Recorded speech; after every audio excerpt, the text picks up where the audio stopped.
होतं ताज्या ताज्या झाडांच्या मी कैरी आणल्या. आता मी आज फोडणीची कैरी बनवणार आहे.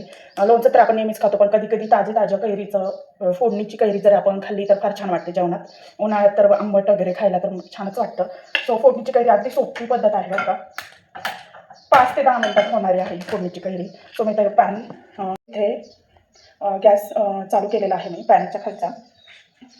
सो इथे थोडंसं आपल्याला 1 ते 2 चमचे तेल घालायचं आहे पॅनमध्ये. ही फोडणीची कैरी 7 ते 8 दिवस चांगली राहते. आता ह्या तेलामध्ये आपण मोहरी चांगली तडतड करून घेणार आहोत.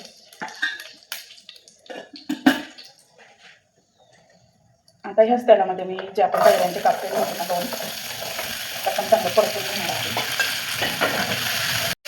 या फोडणीच्या कैरीसाठी आता अर्धा चमचा हळद घालून घ्यायची आहे. चवीनुसार मी इथे मला स्पायसी हवं असेल तर तुम्ही जास्तही लाल तिखट घालू शकता. मी 4 चमचा लाल तिखट घालत आहे. 1 चमचा मी चवीनुसार मीठ टाकत आहे. मिठाने आपोआप पाणी सुटतं कैरीला, पाणी टाकायची गरजही राहत नाही.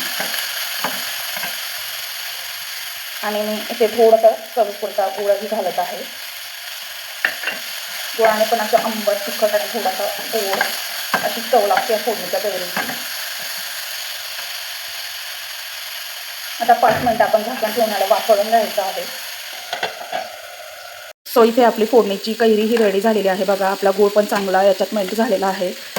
खूप सोपी पद्धत आहे. अगदी जेवणाबरोबर 5 ते 10 मिनिटात होणारी रेसिपी आहे. आवडल्यास लाईक करा, शेअर करा, सबस्क्राईब करा. भेटूया पुढच्या नवनवीन व्हिडिओमध्ये. बाय.